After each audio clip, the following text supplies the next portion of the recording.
అడగచ్చా మిమ్మల్ని? మాట్లాడడం చెప్పండి. What is the purpose of your life sir? మీరు మీ sense of purpose of life ఏంటి సార్? అదే నేను న్యూరో సర్జన్గా, ఎందుకంటే నేను ఏ రోజు డాక్టర్ అవుతాను అనుకోలేదు. ఓకే. ఎక్కడో చిన్న మారుమూరు గ్రామంలో పుట్టిన నాకు అది చుట్టుపక్కల వాళ్ళని డాక్టర్ చదివితే ప్రజలకు సేవ చేయొచ్చు, దానివల్ల ఎంతోమందికి ఆరోగ్యం ప్రమాణాలు ఇవ్వడానికి మీకు అవకాశం ఉంటుందని ఎక్కడో చదివాను, విన్నాను. అప్పటి నుంచి నాకు ఎంతో ఉత్సుకత. ఆ తర్వాత న్యూరో సర్జన్ అన్నది నేను ఆరోగ్య రంగంలోని డాక్టర్గా అడుగుపెట్టిన మొట్టమొదటి డిపార్ట్మెంట్ న్యూరో సర్జరీ. అక్కడ ఒక మహానుభావుడు ఉండేవాడు. ఆయన దగ్గర న్యూరో సర్జరీ ఎంత సీరియస్గా ఉన్న పేషెంట్లు కానీ మనం సరైన వైద్యం సక్రమంగా సరైన రీతిలో చేయగలిగితే వాళ్ళ తాలూకా రికవరీ ఎంత బాగుంటుందంటే అసలు మ్యాజికల్గా అనమాట.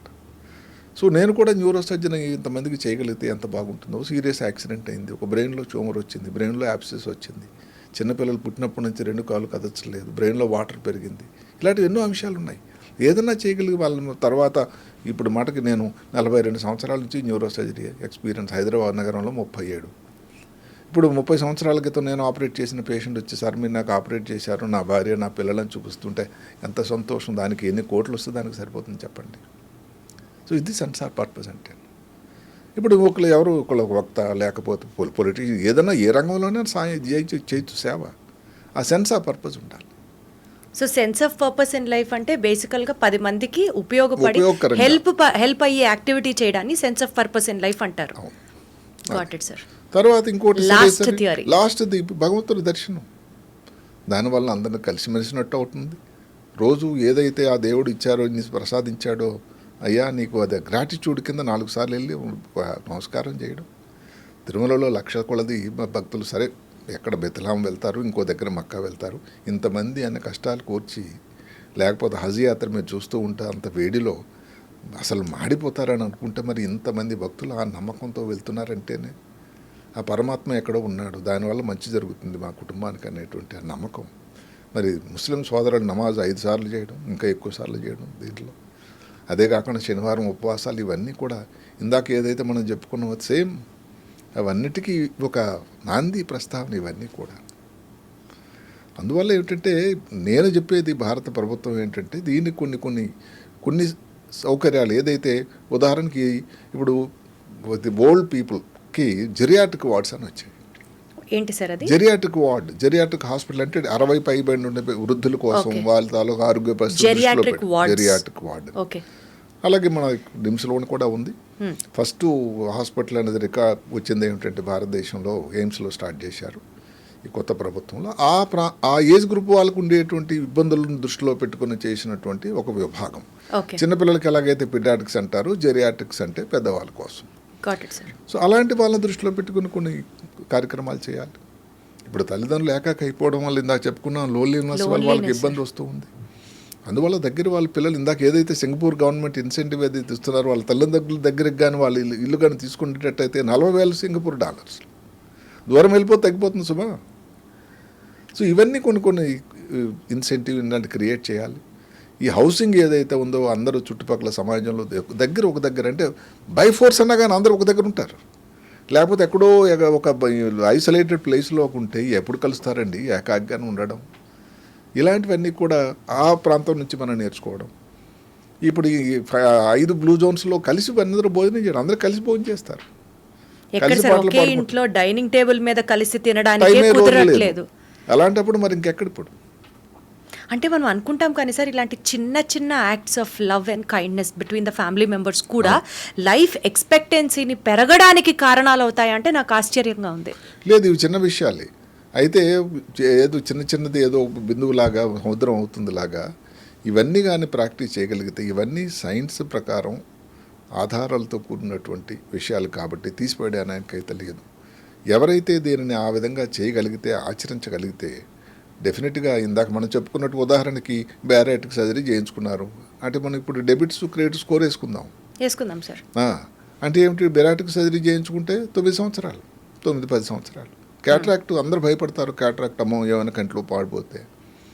డెబిట్స్ మాట్లాడుకుంటే సార్ బేరియాట్రిక్ సర్జరీ గురించి దాంట్లో ఉన్న దాన్ని రిస్క్ అంటే మీరు చూస్ చేసుకున్నట్టు ఇప్పుడు ఒకప్పుడు బ్యారియాట్రిక్ సర్జరీ కన్నా ఇప్పుడు ఏమిటంటే అది చాలా విరివిగా సెటిల్ ఒక స్టాండర్డైజ్డ్ అయింది.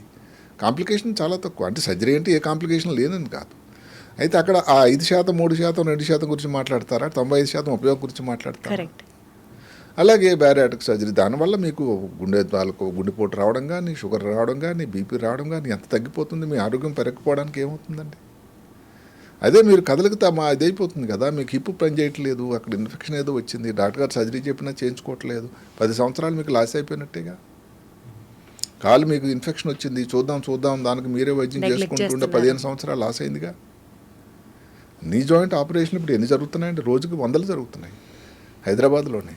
ఎందుకు అన్నట్టు దానివల్ల కదలిక ఉంటుంది. ఎందుకంటే నొప్పి వల్ల అలాగ కూర్చుని ఉండిపోవడం అయిపోయింది. దానికి తోడు ఈ టీవీ వచ్చిన తర్వాత చూడడము, ఇంకా బొబ్బకాయం రాకేమవుతుంది, ఇంకా జాయింట్లు ఇంకా స్టిఫ్ అయిపోతాయి.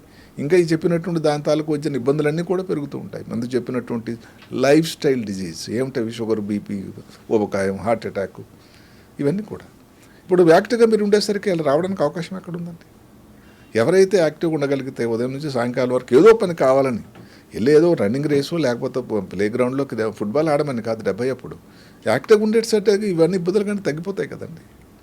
సరే, ఇప్పుడు మార్కెట్లో ఏదో ఏజ్ రీడిఫైనింగ్ మెడిసిన్స్ అని చెప్పి, దాని తర్వాత ఏజ్ రివర్సింగ్ టెక్నిక్స్ అని చెప్పి, దానికోసం మందులు అని చెప్పి ఇట్లా బోల్డ్ సోషల్ మీడియాలో ట్రెండ్ అవుతున్నాయి, మందులు వచ్చాయి. ఎందుకంటే ఆర్థిక ప్రమాణాలు పెరుగు నుంచి భారతదేశంలో కానీ అమెరికాలో కానీ ఏమిటంటే ఇంకా ఎక్కువ బతికి ఉండాలి అనేటువంటి ఒక ఆశ ప్రజల్లో ఎక్కువ వచ్చింది. మీరు నమ్మండి, సోషల్ మీడియాలో ఏదో ఒక అంశం, ఎవరో వ్యక్తి ఒక కొత్త డైట్ రాశాడు, 5 P's అవాయిడ్ చేయమని, వాళ్ళకి టాంగో అని. ఆయన ఇటాలియన్ బేసికల్లీ. ఆయన వచ్చి అమెరికాలో సెటిల్ అయ్యాడు. తర్వాత ఆ మధ్యన నాకు వెళ్ళి చూసేసరికి ఇటలీలో ఎవరైతే సన్నంగా చక్కగా ఉండేటువంటి వ్యక్తులు దొడ్డ అయిపోయి ఒబేసిటీ వచ్చిందట. అప్పుడు ఆలోచిస్తే పిజ్జాలు తినొద్దన్నాడు. నమ్మండి, ఇంకా పిజ్జా అసలు ఆరిజిన్ ఎక్కడ వచ్చింది? ఆస్ట్రేలియాలో, ఇక్కడే ఇటలీలోనే. సో అలాగా 5 P'లు చెప్పాడు, 5 P's ఆర్ పాయిజన్ అన్నాడు. అంటే అది ట్రెండింగ్ ఇప్పుడు అలాగ అయిపోయిందని. అంటే ఏమిటి? ఎక్కువ పెరగడం, ఎక్కువ హ్యాపీగా ఉండడానికి 5 P's. ఒకటి అన్నాడు పిజ్జా, రెండోది పాస్తా, మూడోది పొటాటో, భారతీయులకు చాలా ప్రియమైంది, విన్నారు కదా. అలాగే నాలుగోది అక్కడ ఒక బ్రెడ్ దొరుకుతుందట, ఆ బ్రెడ్ వాడకూడదని చెప్పారు.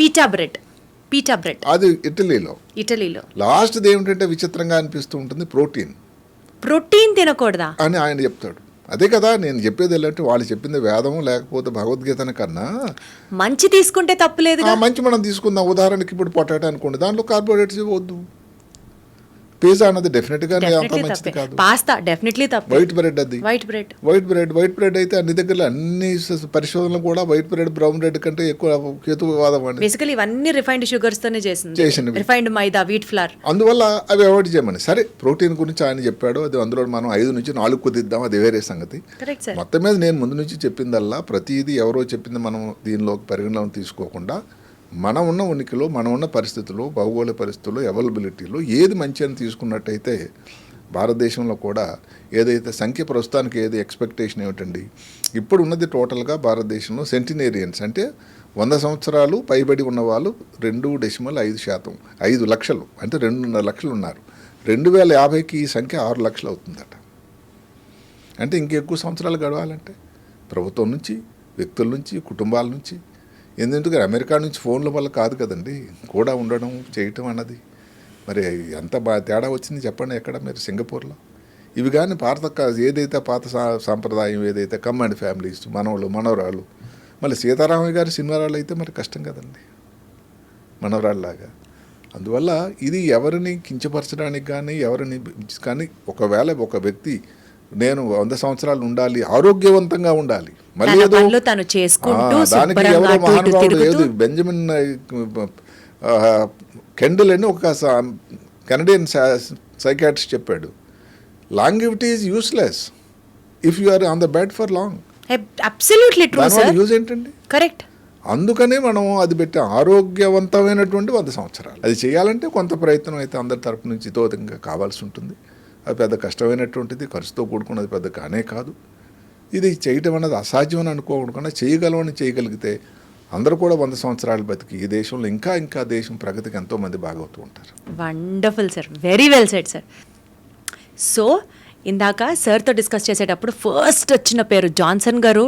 ఇప్పుడు ఆయన ఖర్చు పెడుతున్నట్లుగా 16 కోట్లు ఖర్చు పెట్టి మరి యాన్యువల్గా అంత మెయింటెనెన్స్ చేయించుకుంటూ 100 సంవత్సరాలు బతకడం ప్రాబబుల్లీ అందరికీ కష్టం అవ్వచ్చు గాక. అందరికీ కుదరకపోవచ్చు గాక, కానీ చాలా సింప్లిఫైడ్గా సప్తపది ఆఫ్ లైఫ్ రంగనాథ్ గారు షేర్ చేసినట్లుగా 7 sutras for 100-year life span ఏదైతే సార్ ఒకసారి రివైజ్ చేసుకుందాం. Eat right, eat right, treat your body right, treat your body right, exercise well, exercise choose your happy place, active. So third one is exercise, stay active. Relax, Fourth one is relax, choose your happy place, choose your happy place, sense of purpose sense of purpose in life, and trust the lord. Trust the almighty. ఈ 7 సూత్రాలని గనక మీరు follow అయితే ఇవి చాలా simple అండి. 100 సంవత్సరాలు మనం కూడా చిరంజీవులుగా హ్యాపీగా బతకచ్చు అన్నది నాకు నమ్మకం వస్తోంది. అండ్ చాలా హ్యాపీగా కూడా ఫీల్ అవుతూ ఈరోజు మీ అందరికీ తెలియజేస్తున్న point. Thank you so much Ranganath garu. It was pleasure talking to you.